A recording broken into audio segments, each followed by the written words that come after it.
we present My Favorite Husband, a new series based on the delightful stories of Isabel Scott Rorick's gay and sophisticated Mr. and Mrs. Cogat, starring Lucille Ball with Richard Denning.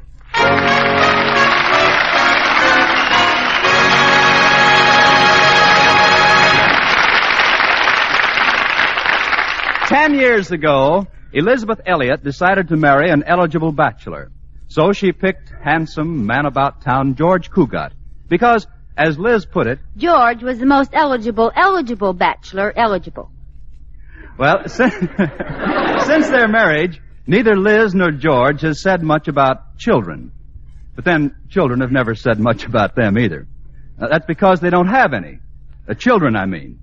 In fact, the only time it ever came up was when they returned from their honeymoon, and George was showing Liz around their new house. Wait a minute, George. What's this little bedroom here? Well, I kind of thought it would look cute and pink and blue with nursery rhymes on the walls. But we can fix it up temporarily as a maid's room. What do you mean, temporarily as a maid's room? Well, someday we may want a couple of little ones. You mean a couple of little maids instead of one big one?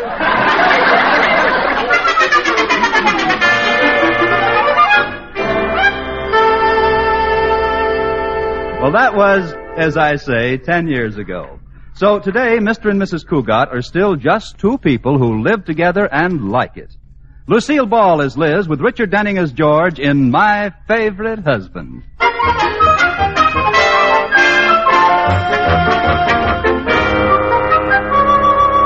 It is morning at the Cogat house. Katie, the maid, has gone out to the mailbox to see if the postman left any ads or blotters, and Liz is cooking breakfast, and George is still upstairs dressing. Well, finally, Liz goes to the foot of the stairs and calls. George! Yes, darling? I've got your breakfast ready. The toast is burned just the way you like it. Okay, I'll be right down. Oh, Mrs. Cogat? Yes, Katie? Why does Mr. Cogat like burnt toast? I don't know. He developed a taste for it after we were married. Good morning, Liz, darling. Morning, Katie. Morning, Mr. Cogat. George, aren't you going to kiss me this morning? On an empty stomach? Certainly. Give me a kiss. I'm fresh out. Oh, come on, George. You must have an old kiss lying around somewhere. Okay. There. How's that? That wasn't just lying around. It was dead. That had all the zip of the old George Cogat. Well, the old George Cogat better get a new zipper. What are you laughing about, Katie? I was just thinking about my first husband, Clarence. Now, there was a kisser. Good? No, ugly. Come on, George. Your breakfast is ready. Oh, so am I. Where's the morning paper, Katie? George, are you going to bury yourself in that paper again this morning? Oh, I just want to look at the financial page and see how the stock market is doing. Oh, here it is, Mr. Cogat. Oh, thanks, Katie. Let's see now. Amalgamated Copper, Fisk Tires. AT&T is down 2 points. I'd better get some. TP&L is down 1 point. Well, I'd better get some. SFO&P is down 3 points. I'd better get some. What's the matter? BVD is down 2 cents. You need some. Liz, you've been looking. You've been showing. Oh, here's an item about Jane Kendall. I have to get her something, George. She's expecting her baby. Yeah, baby. I don't want to have any of that last-minute rushing. Yeah, rushing. You know, having a baby must be pretty tough. Yeah, pretty tough. George, are you listening to me? Oh, sure, Liz, every word. What did I say? Say? Why, you said those Russians are pretty tough babies. Didn't you? No, I didn't. Oh. Tough Russians are pretty babies? Wrong again. Pretty Russian babies are tough? Never mind. Yugoslav babies? Never mind. If you weren't lost in that financial page, you'd hear what I said. Well, but Liz, in my business, it's important that I know what's happening in the stock market. I have to keep an eye on the bulls and the bears so that some wolf in sheep's clothing doesn't make me the goat. After all, I work in a bank. Sounds like the Chicago stockyards. I don't see what's so wonderful about that financial page. It bores me stiff. I haven't the slightest interest in finances. Well, that's because you're not in business, darling. Say, was there any mail this morning? Katie! Yes, ma'am. Was there any mail this morning? Just the morning mail. Well, that sounds reasonable. Is that all? One letter? That's all, Mr. Cogat. But the people next door got a lot of mail this morning. Shall I go over and borrow some? Don't bother, Katie. Open the letter, George. It's probably from someone who's on their vacation. All of our friends are out of town. Let's see now. Who do we know that went to the mountains or the seashore? It's from Barclay Brothers Department Store. Oh, it can't be. Why not? Well, who do we know that would spend their vacation at a department store? Nobody. But we do know somebody who would run up a bill there last month of $250, don't we, Liz? Liz? Oh, what's new on the financial page, George? Liz. Oh, come on, George. Tell me about the Bears and the Bulls again, George. George, will you, George? Liz, this is serious. You went over your allowance again, didn't you? Yes, George. Oh, Liz. What am I going to do with you? Raise my allowance? I can't raise your allowance. I didn't get that mortgage deal with that real estate woman in Florida. Oh. Old man Atterbury must have found out about it because I didn't get that raise. Well, tell him you can't raise a wife and children on your salary. Well, but Liz, Mr. Atterbury knows we don't have any children. Well, then tell him we're expecting some on the next boat. Boat from where? Well, wherever children come from. Had a talk with your mother lately, Liz? Of course. What did she say? She gave me a book to read. You know, what was the name of it? How to Win Friends and Influence People. Well, that ought to do the trick. Liz, there's only one sensible thing for us to do. I knew you'd think of something, George. We've got to live within our means. Mm-hmm. Stick to our budget. Wonderful idea. It's not only sensible, it's impossible. It's really very simple, Liz. How? Well, just don't charge things we don't need. Sounds simple, doesn't it? Of course. George, from now on, I promise I won't charge a thing we don't need. Good. I'll pay cash for it.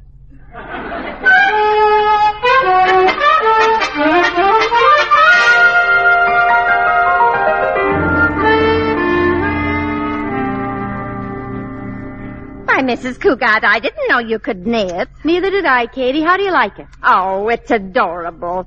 What is it? Baby Booties. They're for Mrs. Kendall. Well, do you think they'll fit her?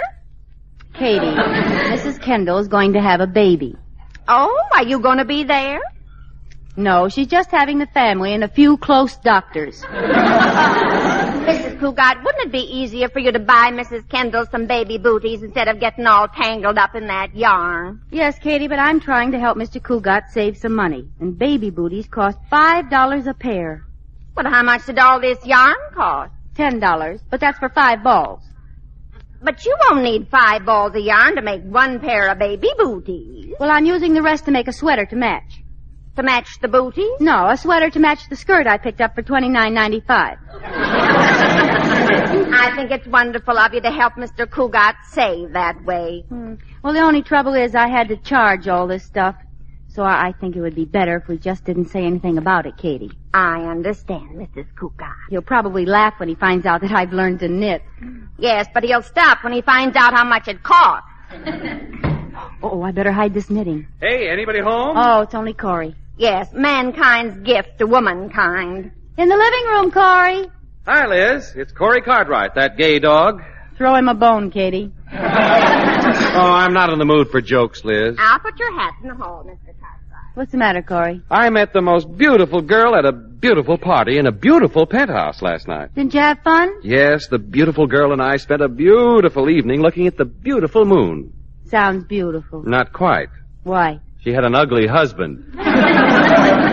What was his name? I don't know. He never did catch me.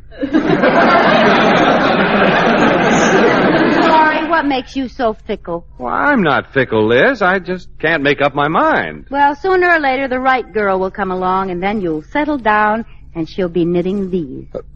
Liz, am I seeing things? Are you knitting baby things? Yes, baby booties. Liz, you mean you? Why didn't you tell me? Well, I didn't know you'd be that interested. interested. Of course I'm interested. Congratulations. Well, thanks. Why, I had no idea. Neither did I. In fact, I was just telling Katie I didn't know I could do it myself. Of course you can, Liz. I think every married woman should. You do? Certainly. Well, what's marriage got to do with it? But good old George, he hasn't said a word about this, Liz. Well, good old George doesn't know about it. I'll bet George... I beg your pardon? George doesn't know about it, and don't you tell him. But why? Shouldn't he know? No, Mr. Atterbury didn't give him his raise, and this wasn't on our budget, so I had to charge it. Time payments for everything these days. But really, Liz, don't you think you should tell him? No, he'd only worry about the budget. And besides, if George found out about this, he'd want me to take it back.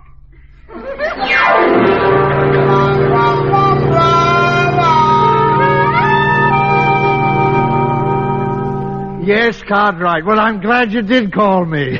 I had no idea Mrs. Cogat was expecting a bundle of joy. No wonder he's been wanting a raise. Oh, yeah, sure, I agree with you. Yeah, I'll call him into my office right away. Thanks for calling, Cartwright. Goodbye. Well, so young Cogat's finally going to have an addition to the family, eh? Wonderful, wonderful. Miss Johnson, you come into my office.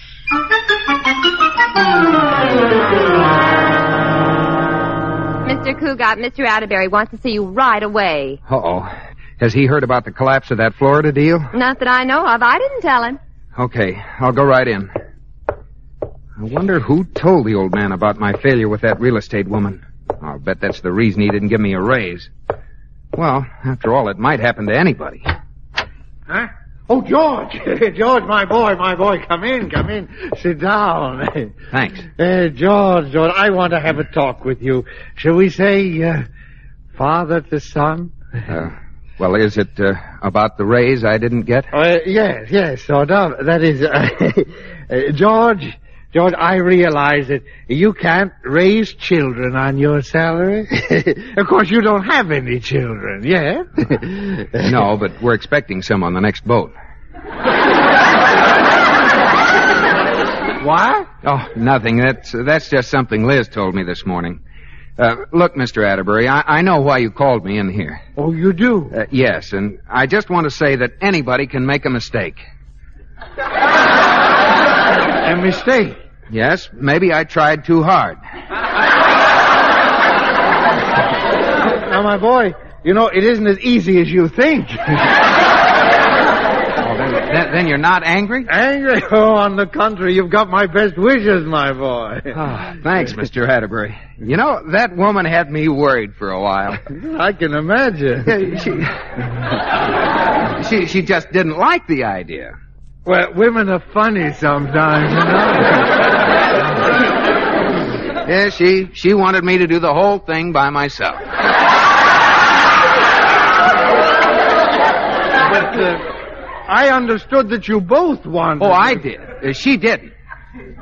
Oh, really? And don't forget, we were 1,000 miles from each other. 1,000 miles? Sure, she was in Florida. Good heavens, now wait a minute. If she was in Florida, then by telephone. See, the whole thing was arranged over the telephone. Well, that settles it. George, my boy, I'm not only going to give you that raise, I'm going to pay that telephone bill.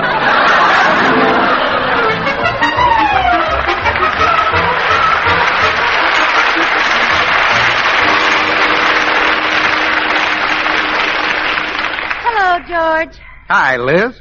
Darling, you're looking at a new man, the brand new 1948 model George Cogat. How much did you get for the old one? Plenty. How about a kiss?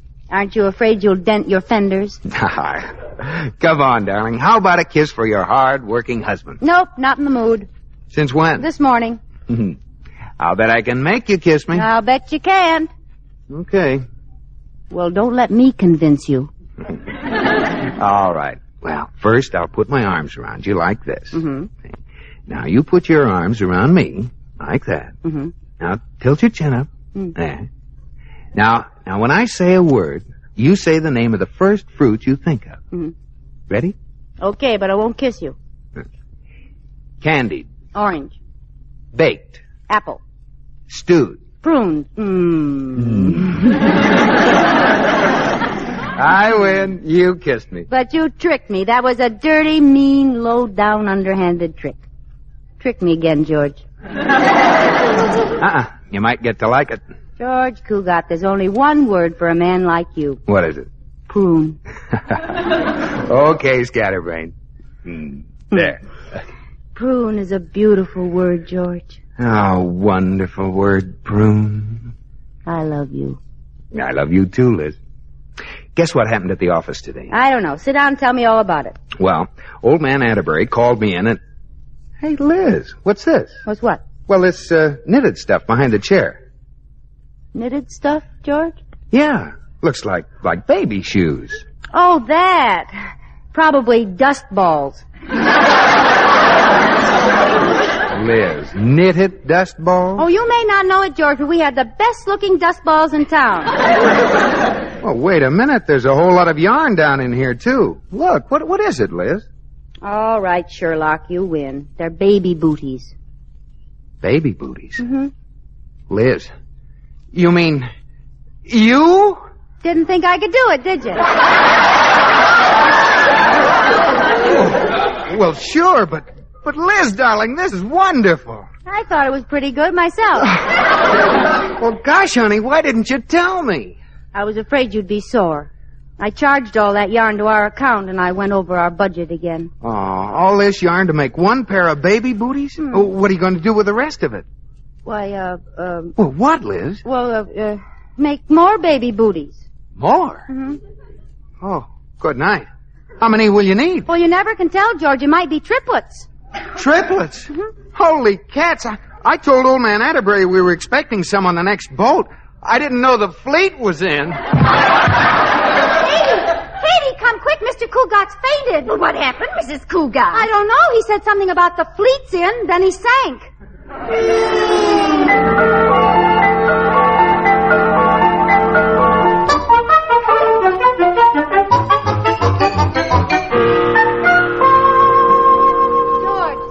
George, can you hear me? Oh. George, this is Liz. This is Liz.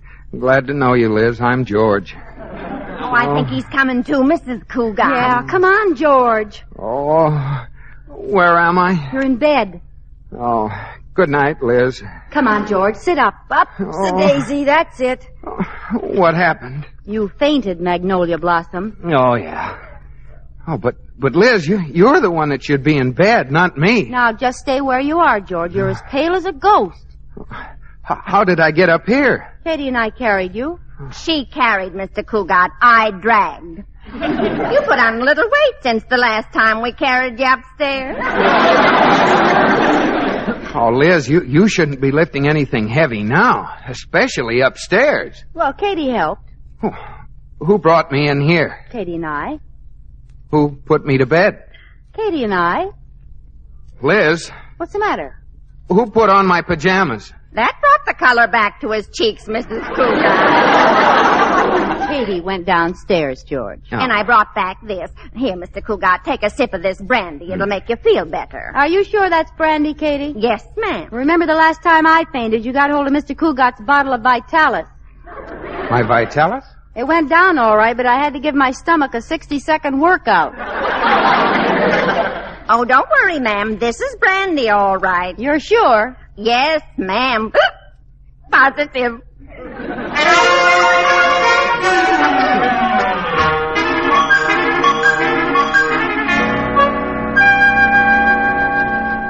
Oh, darn it, Corey. I haven't been able to do any work all day. Look at the stuff piled up on my desk. So Liz finally told you about the baby, huh, George? Well, not exactly, but when I found those baby booties, she could hardly deny it. But she doesn't seem too interested. That's the way women are, George. You have to be very understanding at a time like this. Why don't you try to draw it out of her? Hint around. Maybe she'll confess. Well, I tried that already. But she acted like she didn't even know what I was talking about. Why? What did you say to her? Oh, I told her I understood that women who are expecting a baby get peculiar desires for food, so Liz said, what kind of food? And I said kiddingly, like ice cream and melted cheese poured over and a dill pickle on the top. What did Liz say? Well, she just said, what's peculiar about that? That sounds like something Liz would say. I think I'll call her and see how she feels. Go ahead. You've only called her about 30 times today. Hello, Katie. How's Mrs. Cogat feeling, Katie? What? The hospital? What's the matter, George? Oh, Liz has gone to the hospital. Already? Hello, Katie. Which hospital did she go to? Yeah? To phone her there? Well, I'll do better than that. I'll go over there. Goodbye, Katie. Now keep calm, George. Getting excited won't help any. Yeah, keep calm. You're right, Corey. Don't get excited. Where's my hospital? Where's my hat? Now, wait a minute, George. Keep calm. I'll go with you. Now, don't get excited. Okay. I'm calm. Let's go. All right, but you can't go that way. What way? With the telephone on your head. Oh.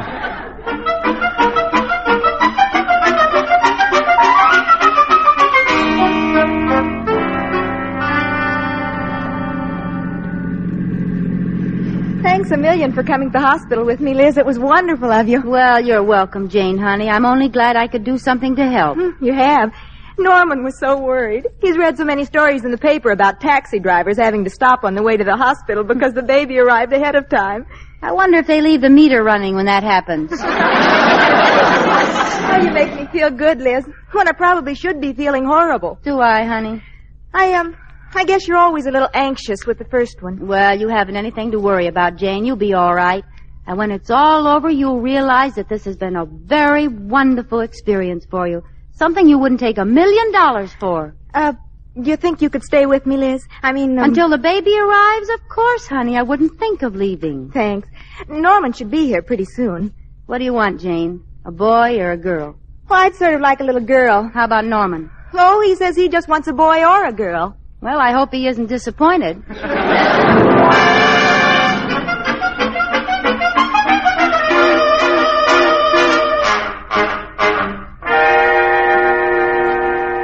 George, are you sure this is the right hospital? I don't know.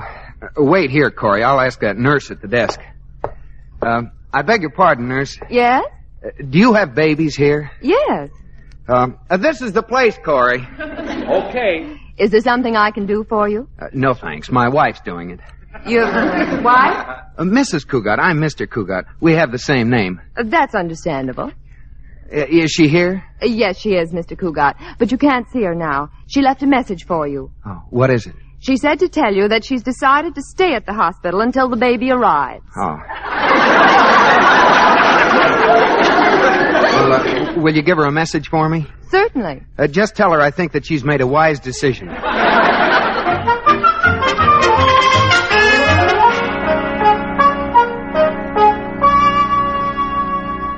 George, don't you think you should go home and wait until you hear from Liz like the nurse told you? Oh, of course, Corey, but I have to get this stuff before I go home. Well, isn't it a little premature? Of course not. I want to be ready. But look at all the stuff you bought already. Electric trains, baseball bat, drum and bugle, football helmet, boxing gloves.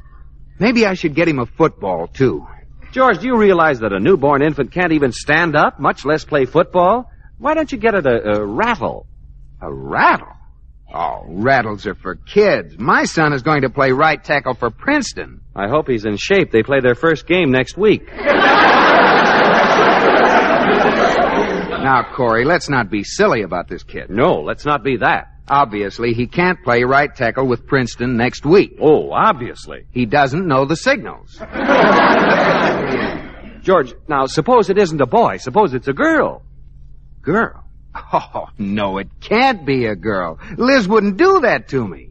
Liz hasn't got anything to say about it. What do you mean Liz hasn't got anything to say about it? She's its mother. Yeah, but how can Liz make the child be a boy or a girl? Well, she has to learn to discipline it sometime.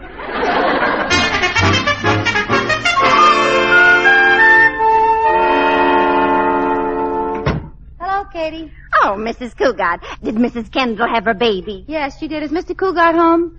Yes, ma'am. He and Mr. Cartwright are in the study and acting mighty strange, if you ask me. Oh, really? I'll go in. Will dinner be ready soon? Yes, ma'am, in about a half hour. George! Oh, George! What in the name of... George! Look out, Corey. Here comes the eastbound express.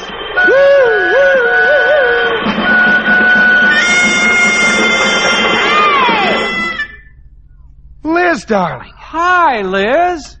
Liz, what are you doing home so soon? What do you mean soon? It's after 7. Oh, yeah, but what about the baby? It was born an hour ago. An hour ago? Sure. But how'd you get out of the hospital? I walked out. How do you think? Oh, but didn't the doctor say anything to you? Yes, he said goodbye. Well, I knew medical science had made progress, but I didn't know it was anything like this. What about the baby, Liz? What is it? It's a boy. A boy? Oh, what did I tell you, Corey? Oh, Liz, who does he look like? He looks like Norman Kendall. Yeah, I knew it. Who? Norman Kendall. Who'd you expect him to look like? You? Well, as a matter of fact, I did. Well, after all, I am his father. What? Now listen. Excuse me, Mrs. Cogat. The hospital just phoned to tell you that it was twins. Twins? Oh, give me time. I just became the father of a boy. This one's a girl. Congratulations, George. Now you're a mother, too.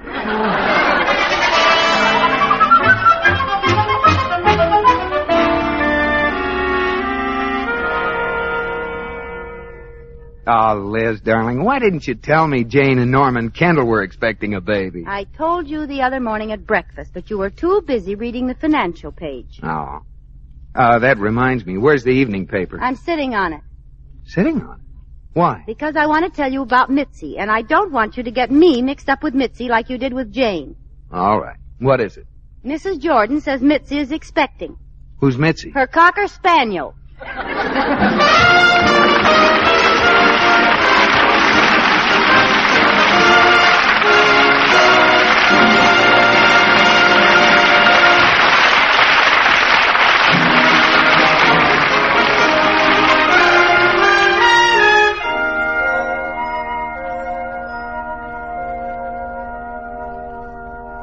George, are you asleep? Not yet. Can I sit on the side of your bed? Sure. There. Isn't this cozy? Mm-hmm. George, your bed's higher than mine. Maybe it's because you're sitting on my stomach. Oh, I'm sorry, darling. Is that better? Much. George, Yes, Liz. I'll bet I can make you kiss me. I'll bet you can't. All right. First, I put my arms around you. Mm-mm. But I won't bite on this. I taught it to you. Now, tilt your chin up like this. Now, ready? Yeah, I'm ready, but I won't bite. Candied orange. Mm-mm. Baked apple. Mm-mm. Stewed,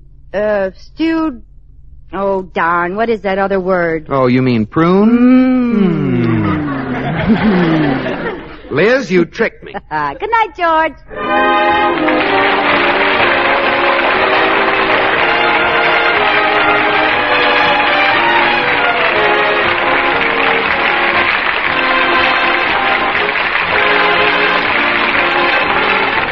My Favorite Husband has been presented through the worldwide facilities of the United States Armed Forces Radio and Television Service.